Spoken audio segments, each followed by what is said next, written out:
Welcome back, ladies and gentlemen, the Tech High School Series Division 2 Overwatch week number 6. Once again, Llama77 with Master Hamster here in the booth. One series done, and we got another good one up on the docket.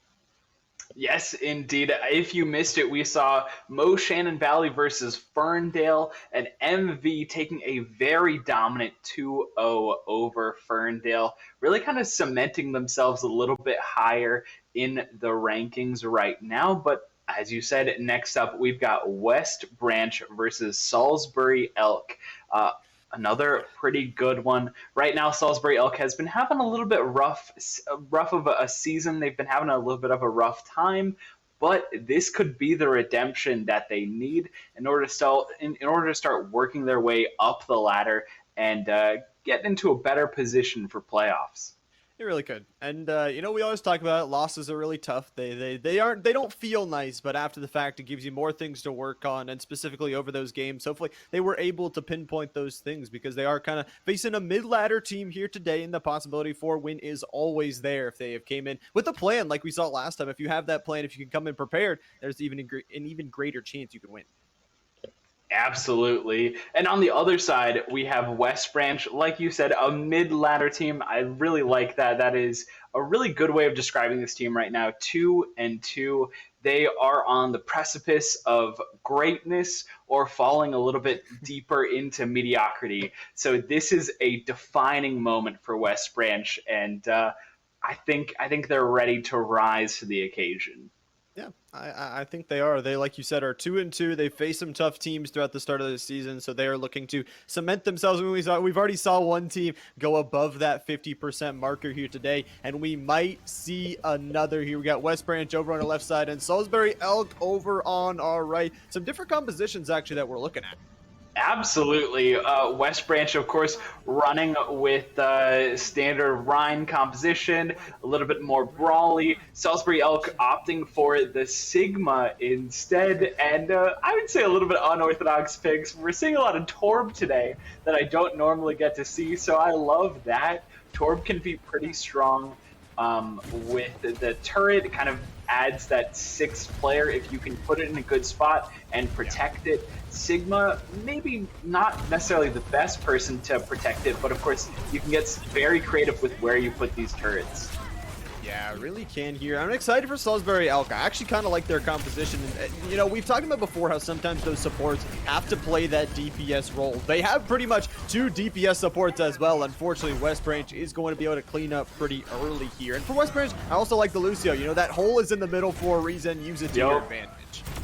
Yeah, Well is notoriously a very good map. Actually, Ilios as a whole is notoriously just a really good map for Lucios. So I always love the boop potential. Even like Hog is so much fun, specifically on Well. We'll have to see. Blockhead, though, on the side of Salisbury-Elk, was doing a great job of finding some early picks. Unfortunately, did get caught out and does get spotted out as he's trying to rotate behind the rest of the team. Will take a little bit of damage, but will also get a couple shots on Toby of West Branch. Yeah, it is kind of tough. I mean, with West Branch's composition, obviously they have that echo for that dip around. We talk about how it can be that open map with a lot of aerial cover, and look at that already. Blockhead taken down here, the soldier out of the fight here. So Salisbury gonna have to deal with that, probably get that respawn on in. But the Rhine pushing on forward, making sure that if they lose a player, they pay for that mistake here. The contest will come on through, but Sigma walking right into a Reinhardt, not gonna go good. Yeah, unfortunately, Solid Marrow will be caught out. No one else from the team is there to back them up. And unfortunately, what we're seeing right now is Salisbury-Elk getting potentially maybe a little desperate here, and they're going one by one into the rest of the team, and West Branch is taking full advantage of that, as we're seeing just about every member of Salisbury-Elk fall. They'll have, I think, one good push left in them before we hit that 100% mark. One good push. They got to walk into the sound barrier and the shatter on the other side, and they're going to have no tank to do so here. 8% to try and respawn to this one and get that Reinhardt respawn into this fight here. Reinhardt pushing forward like we talked about. When they take a pick, pushing forward, and just like that, it's the objective secure, holding them out for long enough, both the sound barrier and the coalescence utilized right at the end. just for good measure, I do like West Branch using the Shatter as well to just make sure that no one is anywhere near the point, no one can touch, and that's just not a possibility. I think we saw a lot of great things out of West Branch. Their composition obviously working exactly as intended. The Echo doing a great job of just peppering the rest of the enemies with fire. Toby on the Bastion there to finish them up, and then the Lucio there to just make sure everyone is speeding into the fight, making sure that Iron Dragon can get in and out of the fight when needed. I think on the side of Salisbury-Elk, we saw a lot of great things. Blockhead in particular has really impressed me, but what I'd like to see more of them is grouping up as a team. They have a lot of damage, like you mentioned before, but if they're out individually one by one, they will just get picked off like that. There's a little bit of a limited mobility on this team, so they really need to stick together. Yeah, and they don't have something like that Reinhardt shield to, again, protect that DPS, so they need to stick together here, but unfortunately, it is going to be West Branch taking a couple of those kills, and like you said, this is not the time to push in all your other couple members. This is the time to really, lay back a little bit, but the Torbjorn, I don't know if you can run from this Echo, is just chasing down the little man. I really like that the Torb was able to pick up the big health bag to stay alive a little bit longer, which is a funny and a silly interaction, but unfortunately it just staggers the Torb a little bit longer, so the team will have to wait a little bit longer before they can re-engage in this fight. And something that you mentioned, right, the Sigma doesn't offer that massive Rhine shield, so Solid Marrow has decided to take it upon himself to switch over to that Rhine. Take the Rhine, give themselves a little bit more shielding, but it is going to be the Moira picking up a triple kill there and continuing the domination on this point. Adding some heals to the pot as well for the Reinhardt. About 38% already on the board for West Branch, who already did take that first well part of Ilios here. So Iron Dragon once again picking up some early kills as they kind of flutter in at different timings here. So we'll see if Salisbury-Elk what they can switch to and if they can even get out of their spawn here. It will be tough. Solid Marrow does get a good pick onto this Echo, but remember, there are just so many members, and look at West Branch focusing and targeting specific members and just taking them down one by one by one, not allowing them any chance to breathe or to recuperate. Yeah, and I love the communication from West Branch. You can really see that this comms is on point 100%. You see, okay, the Reinhardt is charging in, sleep him, boom, take him down. He's too far forward now. Easy takeout in the fight, and then all of a sudden, again, they're a damage-based composition with low mobility. They have no way to protect themselves, so we'll see if they can even get out here. 15% left here on this second round. Lucio getting some things as well. You talked about a good map for it. The Sim also so much close-range potential. Picking up one as well. Yeah, and I think Salisbury-Elk, they were going to have a good potential of contesting this, but Blockhead's going to get booped off, and there's no one around. So we are going to see a very quick map one on Ilios. West Branch taking a very solid 2-0 here on Ilios, and of course Endersword with this triple kill will be credited. Oh, actually, it's not the triple kill. Wow. Okay, it's a couple assists here and there, 2 kills, and then some heals as well to end up the clip. So pretty good. Yeah, we talked about it. Some really good damage from that Moira just assisting out on the team. Given the heals as well, you love to see it. You said, sometimes a little bit sketchy when it's that damage Moira, but if they're healing, it's all good. Absolutely. And not the clip I thought we were going to see from the Moira, but it just goes to show that Endersword was doing such a phenomenal job on the Moira that the game was struggling to find out what clip, what moment to pick out. And I mean, we saw on Lighthouse, Endersword got a triple kill. Lucio got a kill as well. If for a second there, it was just the supports of West Branch in the kill feed because they were just taking down everyone else. And something about that just brings a smile to my face, a little warmth in my heart. I love seeing supports pop off.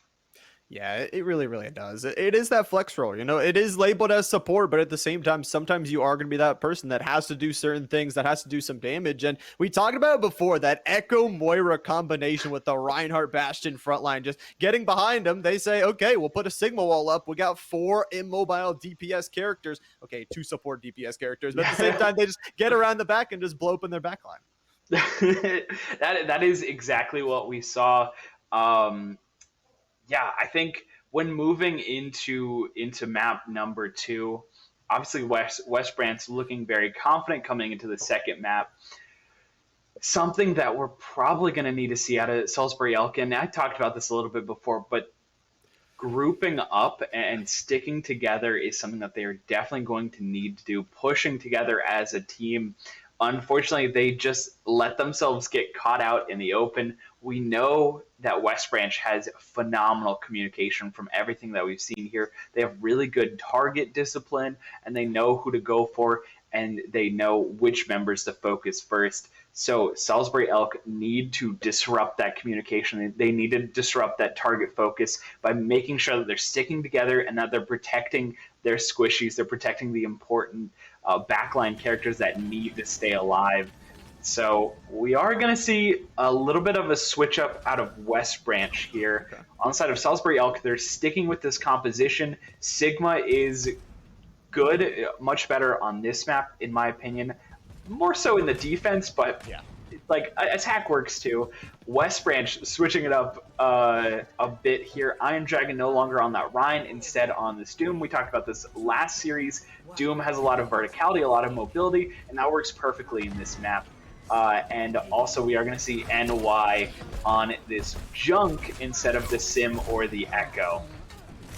Yep, that is the plan here. 2 DPSs that can kind of just spam things out. The Bastion also going to have, have that ability to work with these long line of sight areas on Junkertown that we did mention. So obviously Doomfist going to try and bounce into that shield here, just put some pressure down, but it's taking a little bit of excess damage. The good news is that Lucio will pick up the kill. And we talked about this. This is one of, if not one of the hardest areas to get out of on a spawn point.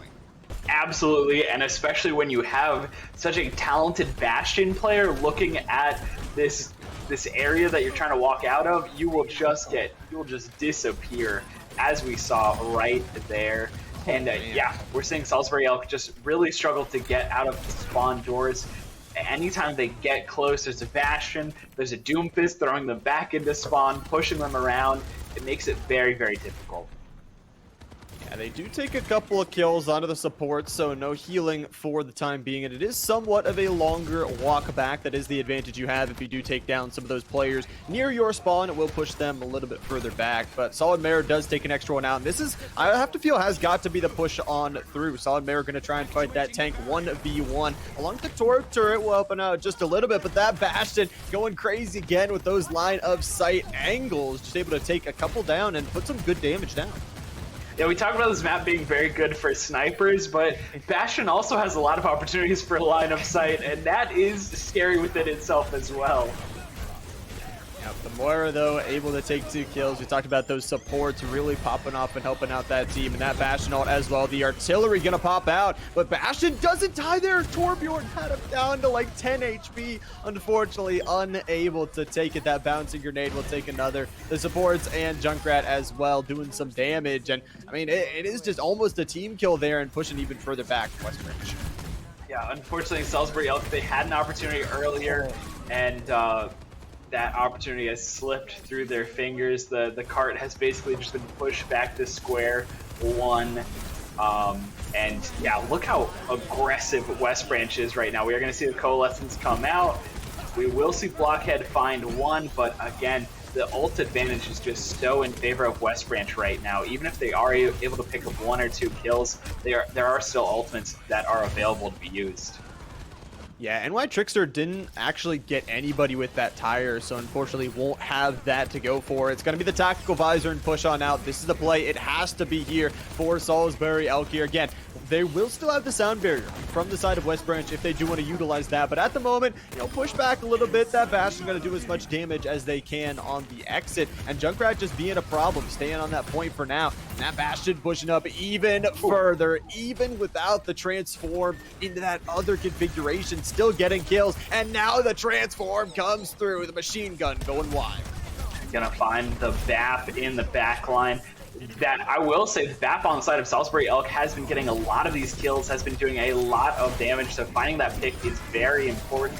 No immortality field, no healing or damage as well, and Molten Core will come out. They will be able to find 2, but Toby there to just trade them back instantaneously. Yeah, Toby gets 2, and then another with the D-transform there. Does have the artillery up and available as well, and I mean, you're talking about 15 seconds. Okay, there you go for Morrow hitting that nice rock on towards that Bastion, taking them out of the fight. That's important, though. They are going to spawn with that artillery. This has to be the push right here, right now. You're going to go into overtime. It is going to be a window. They are putting everything out on the line to try and win this fight and try and get as much, space as we talked about. I mean, we talked about there is going to be, you are going to have that second half. That overtime is going to tick down right to the end. It'll be round 1 complete, about 37 meters for Salisbury-Elk. They're going to have a really, really good hold on the other half. They are definitely going to need to have a very, very good hold if they want to take this map. Yeah, it's looking a little rough for our heroes on Salisbury-Elk, but this is really where miracles can happen. If Salisbury-Elk can have a phenomenal hold, if they can really stop West Branch, they very well may be able to take this map. They just need to figure out how to lock down some of these angles. They need to figure out how they can deal a ton of damage. Maybe this is where you pull out a sniper if one of your teammates are confident in the sniping role. But looks like they're just going to stick with that same composition they've been running. Seems like a comfort pick. Understandably, their backs are against the wall. Comfort might be the way to go. West Branch, on the other side, has changed up practically everything about their composition. The only thing staying the same is Toby on that Bastion. Yeah, Toby, very, very good on that Bastion. The good thing, though, for Salisbury, you need to focus the Bastion here because obviously you're going to have Winston going to be diving in towards your backline. Does have that bubble shield, but if that bubble shield is not up, that Bastion going to have no real protection other than those spawn doors. So it will be important not to get sniped out. Oh, switching off of the Widow, of course, as I say that, but West Branch, we'll see if they can get the push on through. Obviously, they only need to go a little bit of distance here, and Toby already with this Bastion cannot be shut down. That wall from Sigma trading off from the Winston, giving them extra protection from the start. Blockhead popping that immortality field, but has to take down these targets that are pushing right on into you. Blockhead actually got very, very low and then was able to survive a little bit longer. Will finally be taken down.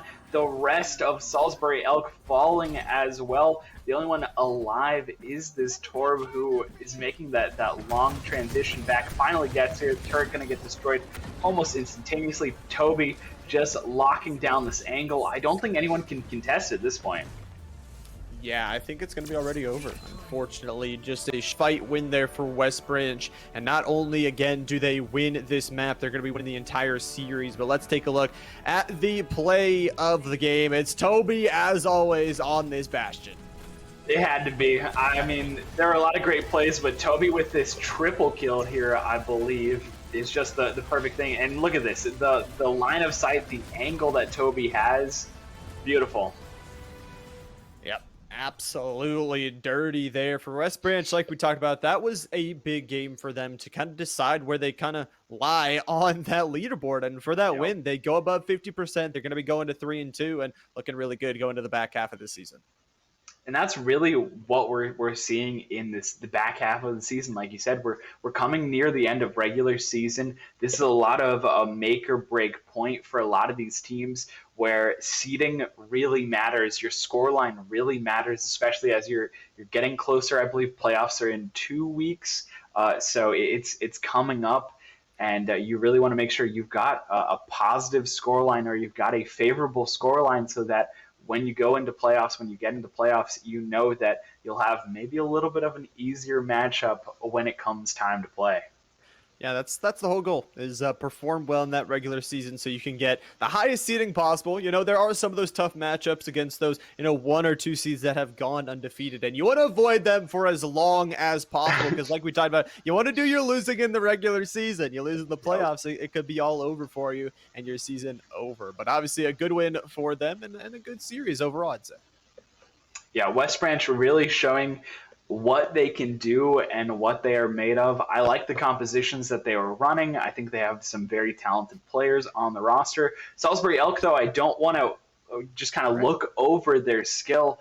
Obviously, it was a difficult matchup for them, but I think they showed a lot of promise, and some of their players really, really talented. I think that if they lock up their compositions, if they are able to play together a bit better, we could see a very formidable team coming into the playoffs. Yeah, build those plans up. I think actually, like you said, those compositions, they were a little bit more or less, but if you play together on those compositions, anything can work, whatever you're comfortable on. And they had a lot of that damage, they had a lot of that everywhere. So if they could stick together, we talk about the communication, we talk about sending your Reinhardt getting sleeped on forward is not something you can really deal with yourself. But nonetheless, yeah, good series overall. Unfortunately, that series is over, but we do have one more series on the day. That's going to be an exciting one, a battle of the Titans. But before we can get to that series, we do have to take a short break, get the lobby set up, get the players on in here. So don't go anywhere because Tech will be right back.